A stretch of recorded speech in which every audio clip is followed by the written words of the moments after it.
నా పేరు రమణారావు అండి. నేను ఇక్కడ కొన్ని మందు మొక్కలు, సెలెక్టెడ్ మందు మొక్కలు పెంచుతున్నాను. మరీ ముఖ్యంగా ఎందుకంటే ఇప్పుడు ప్రస్తుత పరిస్థితుల్లో జబ్బు లేని మనిషి అనేవాడు లేరు ప్రపంచవ్యాప్తంగా. తర్వాత ఈ జబ్బులు రోజు రోజుకి తీవ్రమవుతూ ఉన్నాయి. దీనికి ఎంతో అలోపతి వైద్యం ఎంతో అభివృద్ధి అయినప్పటికీ కూడా వ్యాధులు పెరుగుతున్నాయే కానీ తగ్గటం లేదు. బాధలు అదేవిధంగా బాధలు కూడా అనేక విధాలుగా పెరుగుతూ ఉన్నాయి. ఖర్చు పెరుగుతూ ఉంది. జీవితము బాధాకరంగా గడుస్తూ ఉంది అనమాట. ఇటువంటి వాటికి ఈ మధ్యకాలంలో హెర్బల్స్ గణనీయంగా పనిచేయటం వల్ల వీటికి ప్రాధాన్యత ఏర్పడింది. సో అతి ముఖ్యంగా ఈ రోజుల్లో వ్యాధుల్లో ప్రపంచాన్ని పీడించేది ఒకటి మధుమేహము, రెండవది మాట్లాడితే వచ్చేది బ్లడ్ ప్రెషరు, మూడవది క్యాన్సరు. ఈ మూడిట్లో ఇకపోతే ఇక మిగతావన్నీ కూడా సర్వసాధారణము.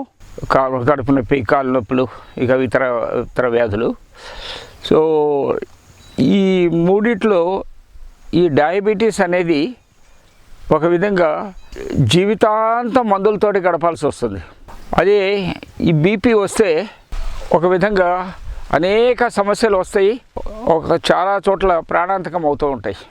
కొంతవరకు వైద్యంలో మేలు జరిగింది కానీ అది ఖర్చుతో కూడి ఉన్నది.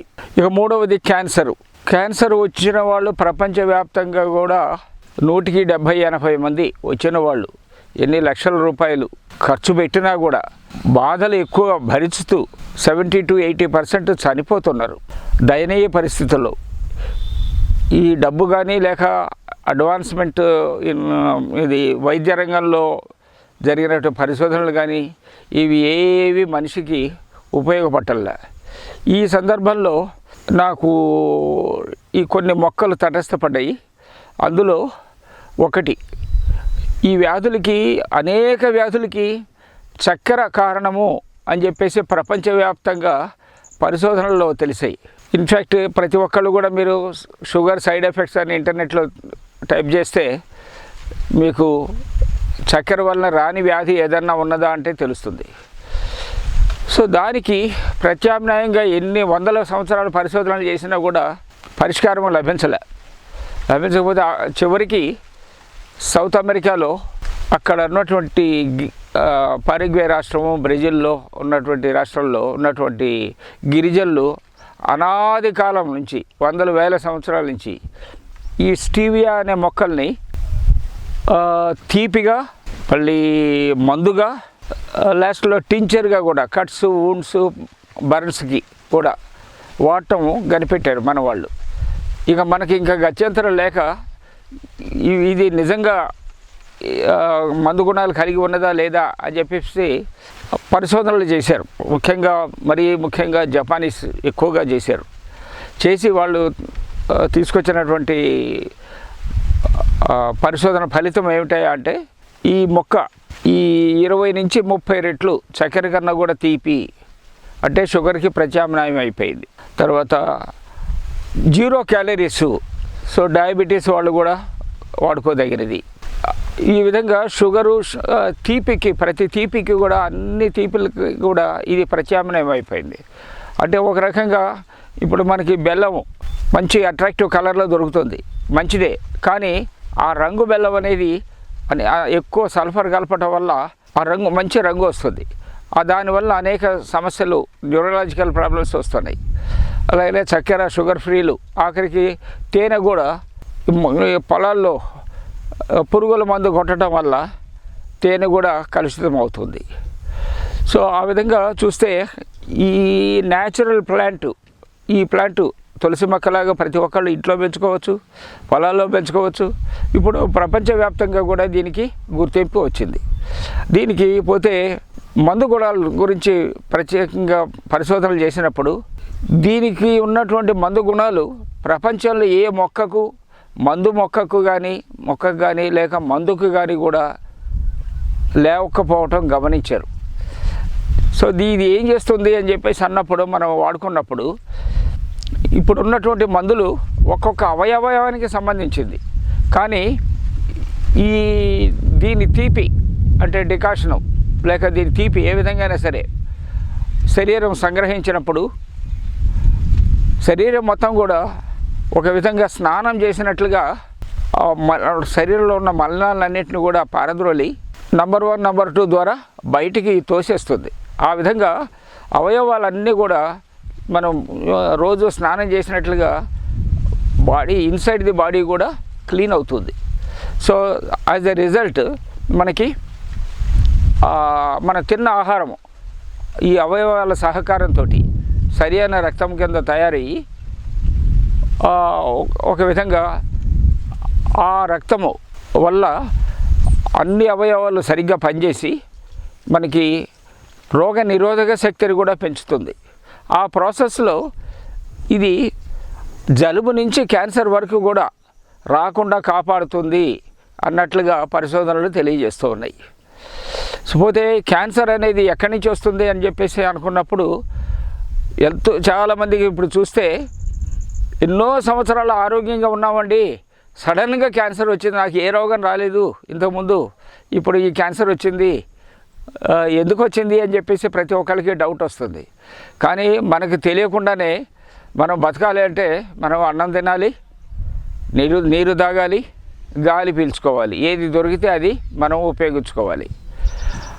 కానీ అవి 99.99 మనకు ఉపయోగపడిన ఆ ఫ్రాక్షన్ ఆఫ్ పర్సంటేజ్ అనేది చక్రవడ్డీలాగా శరీరం లోపల అక్యుములేట్ అయ్యి ఆ అవయవాల్ని పాడు చేసి రక్తంలో ఉన్నటువంటి రక్త కణాలని ఎక్కువ క్యాన్సర్ కణాలుగా మారుస్తున్నాయి. సో ఆ విధంగా వచ్చినవి రావటం వల్ల దినదినాభివృద్ధి చెందుతుంది ఈ క్యాన్సర్ అనేది.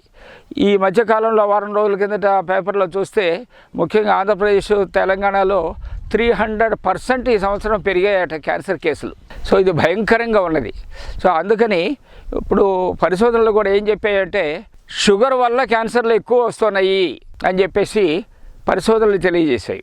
దానికి ప్రత్యామ్నాయంగా దీనికి వాడుకున్నప్పుడు ఈ డికాషన్ తోటే, అంటే దీన్ని వాటర్లో బాయిల్ చేసినప్పుడు వచ్చినటువంటి ఎక్స్ట్రాక్ట్, ఆ డికాషన్ తోటి దాన్ని నీళ్ళల్లో కలుపుకొనేసి ఎంప్టీ స్టమక్ మీద తాగినప్పుడు ఈవెన్ 5-6 సంవత్సరాల నుంచి నయం కానీ క్యాన్సర్లు కూడా 2-3 నెలల్లో నయమైనాయి. సో దాన్ని బట్టి చూస్తే బాడీని మొత్తాన్ని డీటాక్సిఫికేషన్ చేయగలిగినటువంటి ఏకైక మొక్క ఈ స్టీవియా అని చెప్పేసి తెలిసింది. సో దానితోటి ఎప్పుడైతే బాడీలో డీటాక్సిఫికేషన్ అయిందో మనకి జలుబు నుంచి క్యాన్సర్ వరకు, అంటే మరీ ముఖ్యంగా ఈ రోజుల్లో ఫేస్ అయ్యేవి ఈ మధుమేహము, బీపీలు, క్యాన్సర్లతో పాటు ఆర్థరైట్స్, మోకాళ్ళ నొప్పులు, అవి కూడా వీటితోటి చాలా వరకు తగ్గుతూ ఉన్నాయి. సో ఆ విధంగా చూస్తే ఈవెన్ స్త్రీలకు వచ్చే సమస్యలు కూడా క్షణాల్లో మాయమవుతున్నాయి. దీనికి కాకపోతే దీని మీద వైద్యులు ఎక్కువ మంది ముందుకు రావటం లేదు అనేక కారణాల వల్ల. సో దీనిని ప్రపంచ ఆరోగ్య సంస్థ గుర్తించి 2006లో దీన్ని ప్రపంచ రిపోర్ట్ ఇచ్చింది. ఏమని? ఈ ఆకులు 20 నుంచి 30 రెట్లు చక్కెర కన్నా కూడా తీపి, 0 క్యాలరీస్, అన్ని మందు గుణాలు కలిగి ఉన్నాయి అని చెప్పేసి ఎప్పుడైతే చెప్పారో యావత్ ప్రపంచం దీన్ని ఇప్పుడు కల్టివేట్ చేస్తుంది. దీన్ని వీలున్నంత వరకు వాడుతున్నారు. తర్వాత దీంతో లక్షలాది మంది, కోట్లాది మంది ఆరోగ్యంగా ఉంటున్నారు. ఇంకా అవేర్నెస్ అనేది ఇంకా రావాల్సింది ఉన్నది. కాకపోతే దీనిని ఎంకరేజ్ చేసేటువంటి పరిశోధనలు తక్కువ స్థాయిలో జరుగుతున్నాయి. అంటే ఒక విధంగా చెప్పాలి అంటే ఫార్మా ఇండస్ట్రీ, గవర్నమెంటు వీళ్ళందరూ కూడా ఇన్కమ్ మీద ఆధారపడి ఉన్నారు. ఆ ఇన్కమ్ సడన్గా ఎక్కడి నుంచి వస్తుందా అంటే పేషెంట్ల దగ్గర నుంచి. సో ఆ పేషెంట్ల బాధలు మాత్రం పేషెంట్లకి తెలుసు. కానీ గవర్నమెంట్కి, ఫార్మా ఇండస్ట్రీకి ఇన్కమ్ కావాలి. సో అది ఒక కారణం కాబట్టి చేత దీనికి ప్రోత్సాహం అనేది లభించడం లేదు. కానీ ప్రజలు మాత్రం గ్రహిస్తూ ఉన్నారు.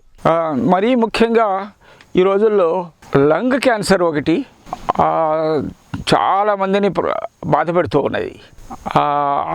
అలాగనే ఇతర క్యాన్సర్లు కూడా.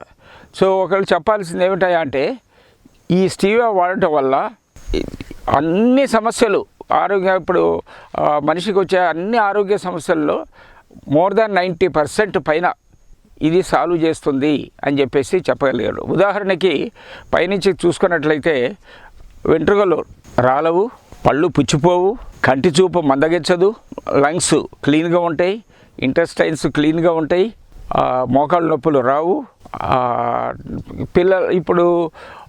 పిల్లల దగ్గర నుంచి పెద్దవాళ్ళ వరకు కూడా దీన్ని వాడవలసిన అవసరం ఉంది.